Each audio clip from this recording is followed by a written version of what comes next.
Okay, good day, no? So, nailabas na natin guys sa ating previous video yung continuity at saka yung resistance, no?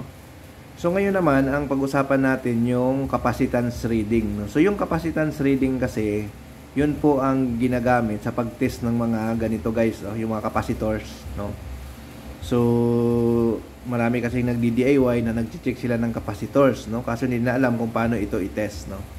Ayan, so ito yung capacitors. Ito guys, capacitors ng electric fan, no? So ngayon, mayroon ulit tayo ditong tatlong tester, no? So dito guys, no, ito yung kailangan nyo guys malaman na pag ganito yung tester nyo guys, wala itong capacitance reading, no? So hindi ito makapag-test ng capacitance, no? Walang capacitance ito. So walang reading ito na guys ng capacitors, no? Kapag ganito yung tester nyo, no? Ayan. So kapag ganito naman guys, wala rin, no? Hindi nyo rin siya matitest, no? Kung anong sukat. Matitest nyo yung capacitor, good or bad, pero hindi nyo malalaman kung bababa na ba yung pinaka sukat niya, no? So tulad nito guys, subukan natin, no? Kasi usually guys, ang pag-check naman nito, ang iba, ang ginagamit nila dito, tine-check nila sa resistance, no? Sa continuity, no? Kapag nagkaroon ng buzzer, ibig sabihin shortage yung capacitor, no? So hindi siya accurate, no? Kapag mag-test kayo ng capacitor, no? So dapat guys, ang gagamitin nyo talaga kapag mag-test kayo ng capacitor or capacitance, yung mga tester na may mga capacitance reading, no? So ito tulad nito guys, oh. Yan po yung sign ng capacitance yan, oh. Yan yung sa taas. Yan yung may guhit, no? Sign siya ng capacitor. Yan yung sa taas na yan, yan yung parang hindi nyo makikita siguro, yan, oh. Ayan, yan sa taas na yan, yan, ito, yan. So, yun yung sign ng capacitance, no? Ayan, yung may guhit na cross, na, ayan, no?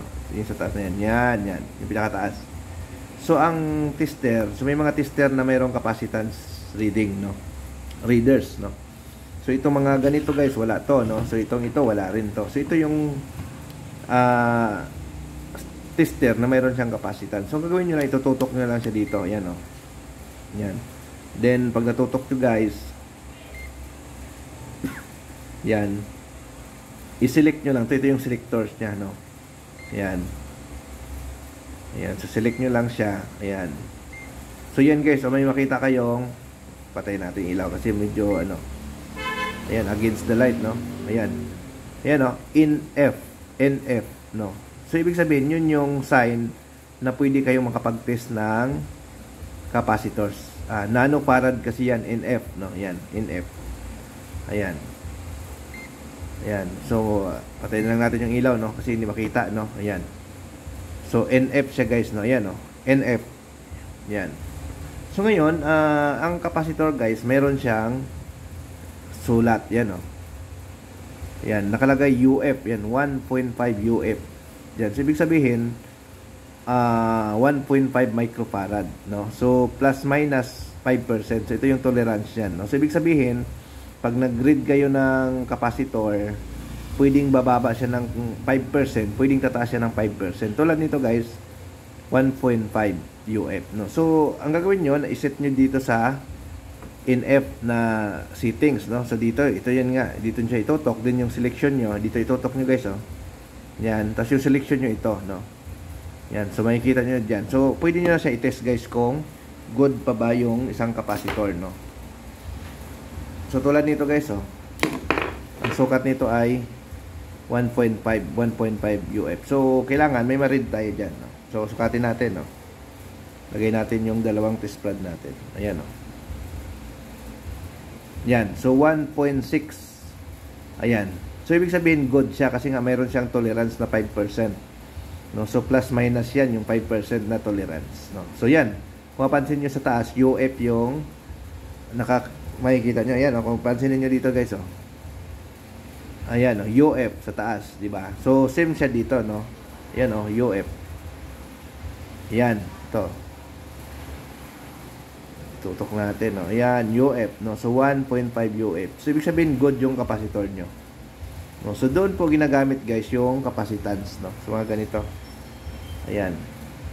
So, atin yan, 1.6 UF, no? So, kung gusto nyo talaga guys na mag-DIY, no? So, ito yung tester na lang bilhin nyo para lahat nandito na, no? Nandiyan na, kompleto na yung susukatin nyo, no? Nandiyan na yung continuity, nandiyan na yung resistance, nandiyan na rin yung UF, no? Kasi kung ito ang gagamitin nyo guys, ito kasi mura lang, nasa 500 lang to, no? Sa Ace Hardware mayroon.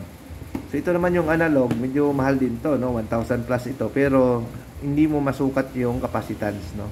So ito yung mga ganito guys, ito nasa 1,000 din pag binili nyo sa online. Mayroon siyang readers na capacitance. So ito yung importante, no, pag nagre-read kayo ng capacitor, no. Kaya kailangan alam nyo kung paano basahin yung capacitor, no. So yun nga, ilagay nyo lang diyan siya sa yung may INF, no. So dito siya sa point and pointers niya dito, no. So yun, no. So basic lang guys yung tinuturo natin, no. Kasi nga para lang ito sa mga baguhan saka mahilig mag DIY, no, paano i-test or paano gagamitin. So yung mga malalim na hindi na natin tuturo yan.